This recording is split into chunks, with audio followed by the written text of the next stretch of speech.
Okay, thank you, Andy, for taking the time and telling us a bit about your expertise in practice organization and your experience doing so and preparing a strong practice. I'm just going to ask you a few questions so that our coaches and players can get to know a little bit more about you and your experience with baseball. So we'll start with just, can you tell us a little bit about yourself and your relationship with the sport of baseball? All right. Again, my name is Andy Bobholz, and I'm happy to say that I'm Max's father. But I've been a coach for over 30 years, various levels, primarily at the secondary high school level, for multiple sports. I've coached basketball, American football, track and field, and obviously baseball as well. A lot of those at the youth and secondary level.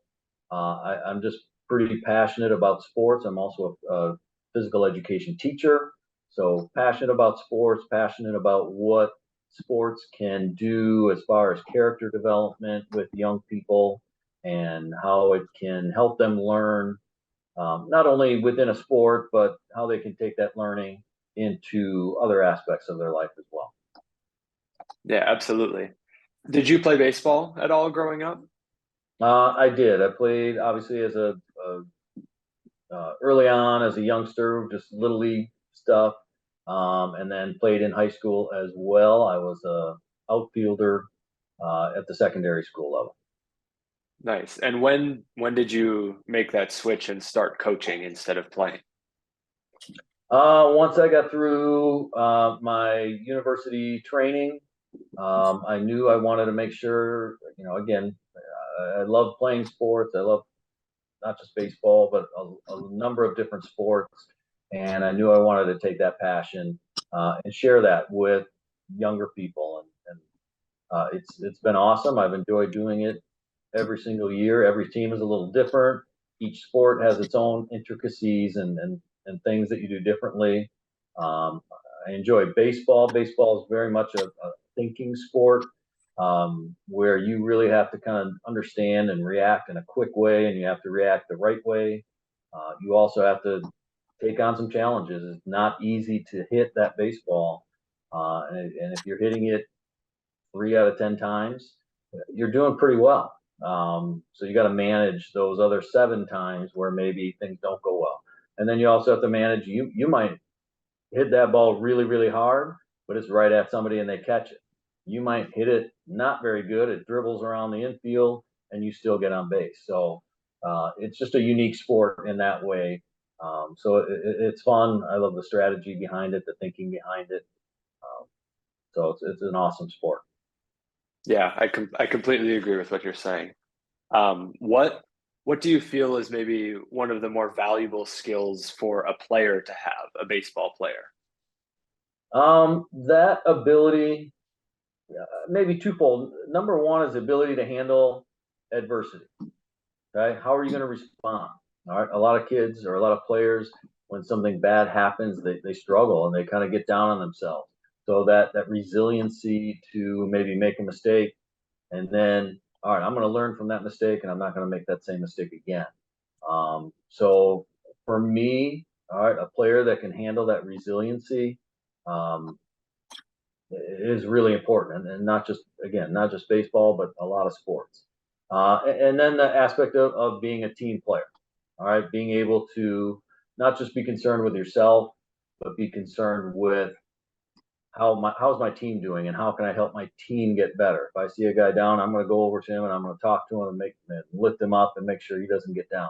So I want us as a team to collectively play the very best that we can. So uh, those are two things I think are really important for a player: is being able to play as a team and support each other, and that resiliency, because not it's not going to go your way every time. Yeah, absolutely. Maybe this is along a similar grain to what you've already said, but do you have any advice for young players who are just getting introduced to the game? Yeah, I would say be patient. Okay, work on those skills. Work really hard. You're going to find that you do some things really well, and that's awesome. Try to excel at those things, but don't shy away from working on those things that need development.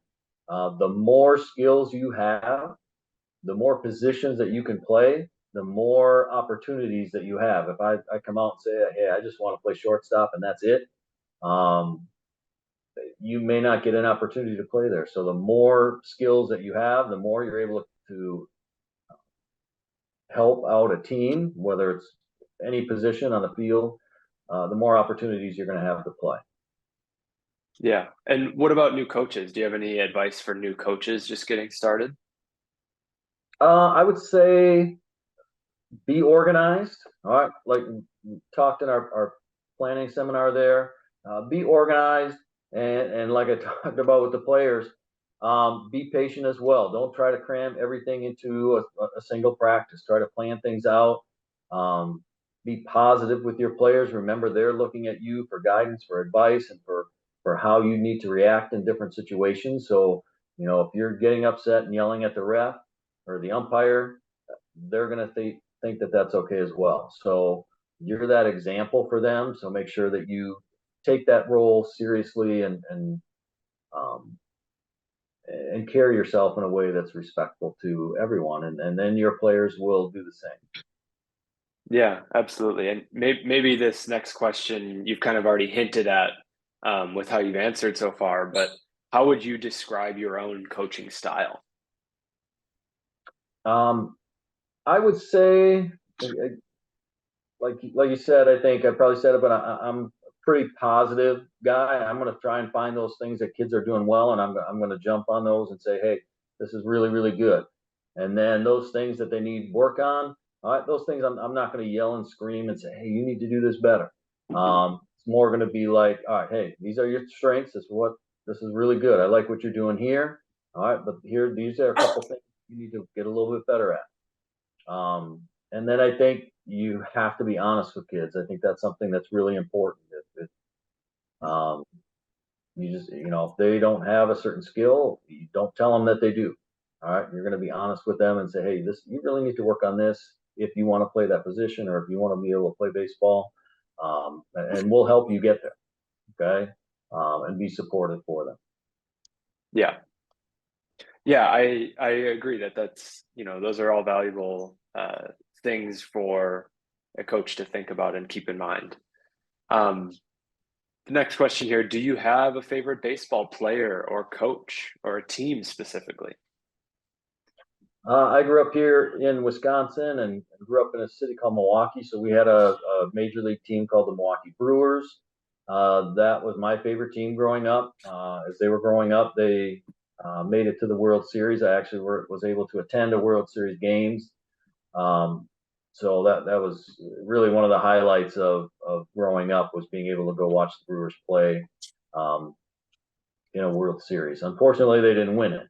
Um, Also, growing up, I had a Hank Aaron baseball glove, and so Hank Aaron, who is a pretty old player, um, but he was, by far kind of my favorite baseball player growing up. He holds or did hold the major league home run record for a lot of years. So he was definitely my favorite player growing up.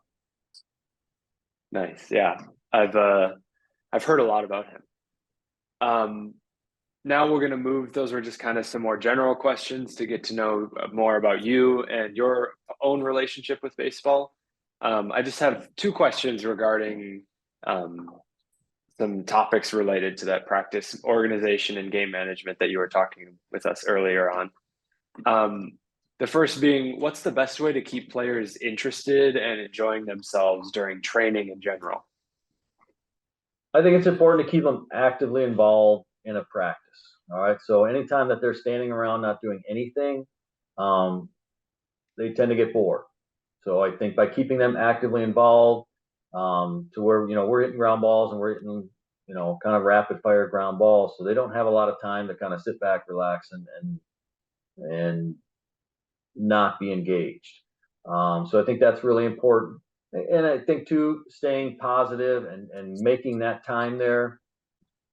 Yes, you're working hard. Yes, you're disciplined, but kind of keeping it a little bit light and fun as well. And I think that incorporating those teamwork things that I talked about, where you're cheering each other on because as a team, I want to set that record today. We're going to make 10 throws in a row without an error. So we're all working hard. And so they're cheering each other on. That makes that practice a little more enjoyable. They start bonding as a group of players and saying, hey, we can do this. All right. Hey, we only did 10 yesterday, but we did 13 today. All right. We're going to do 15 tomorrow. All right. And again, they meet those goals. They feel good about meeting those goals. That's what makes it fun. Yeah, absolutely. Coming from a former player, I always appreciated when coaches took the time to make practices not just productive, but also enjoyable and fun for us as players. So this next question has two parts, and it's a condition. Imagine I'm a new coach, and the first question is, what's one thing that I should keep in mind when preparing for a game? Preparing for a game, I would say have a plan for how you're going to rotate players in, so that all right, this is my first pitcher, this is my next pitcher. When this guy comes into pitch, then I'm going to move this guy to that spot, or however you're going to rotate players around. Think about your batting order, so that you have some stronger players getting on base for some good hitters, so they can score runs. You don't want to have the three really weak batters maybe all in a row. You want to be able to have alternated that a little bit, so that if we do get some people on base, all right, we're able to somehow get those runs scored. But kind of planning that rotation, how players are going to get moved around. All right, and sometimes games work out perfectly and it goes right through that same rotation. Sometimes you gotta have to rearrange things a little bit. But when you have to do things on the fly, sometimes we don't always get the players in the right position. So if we can kind of plan that ahead of time and understand, all right, this keeps certain players in their best position, that seems to work out best and gives you the best opportunity to have success. Yeah, absolutely. What was the second part? Yeah, the final question here is on that same grain. What can I do as a coach to maintain safety while playing baseball? Obviously, it can be a dangerous game. The ball, travels really fast, and you're swinging a pretty heavy metal bat, and there's a lot of protective gear that comes with it. So what can I do as a coach to help maintain and encourage safety? Make sure those kids are using the protective gear. All right. A lot of times, they get lazy and maybe they don't want to wear that helmet when they're batting, or it's not comfortable, or they're a catcher and it's really hot that day and they don't want to put all that gear on. They just have to do it. So using the protective gear to make sure that avoids a lot of injury. Setting up drills so that if when we're throwing, we're all throwing the same direction. So if there is an overthrow, no one's going to get hit with the ball. If we have an infielding drill in one spot, all right, we know what's beyond there, so that if a ball does get through again, it's not going to hit somebody. So just kind of planning ahead a little bit in the way we set things up so that drills aren't crossing each other. And then again, I think just that focus, all right, making sure that kids are dialed in and focused and not goofing around or